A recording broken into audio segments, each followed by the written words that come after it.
আমাদের যাদের 1995 থেকে 2000 বা 2002 এর মধ্যে জন্ম হয়েছে তাদের মধ্যে একটা বিশেষ ফেজ চলছে, আর সেটা হলো বিয়ে। তো এই বিয়ে মানে শুধু হলদি সঙ্গীত আর রিসেপশন তো নয়, স্বাস্থ্য পরীক্ষাটাও অনেক জরুরি। প্রথমত কিছু পরীক্ষা ইন্ডিভিজুয়ালের শরীরের রক্ত শূন্যতা, সংক্রমণ বা শরীরের সামগ্রিক অবস্থা বোঝা হয়, যেটা এক পার্টনার থেকে আরেক পার্টনারে যায় না। যেমন ব্লাড গ্রুপিং বা rich factor, thalassaemia test, sickle cell anaemia screening, haemophilia test, blood sugar টেস্টের মাধ্যমে। দ্বিতীয়ত কিছু টেস্ট করা হয় যাতে যৌন সংক্রমণ এবং সংক্রামক রোগ এক পার্টনার থেকে আরেকজন পার্টনারের হতে পারে তা আগেভাগেই শনাক্ত করার জন্য।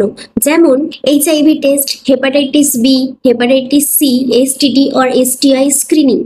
আর কিছু অপশনাল প্রিম্যারাইটাল টেস্ট আছে। রিপ্রোডাক্টিভ হেলথ জানতে ফার্টিলিটি টেস্ট, মেন্টাল ওয়েলবিং এর জন্য মেন্টাল হেলথ অ্যাসেসমেন্ট, কোনো ইনহেরিটেড কন্ডিশন জানতে জেনেটিক ক্যারিয়ার স্ক্রিনিং তো আছেই। সুস্থ জীবনের প্রথম পদক্ষেপ হোক সঠিক স্বাস্থ্য পরীক্ষার মাধ্যমে।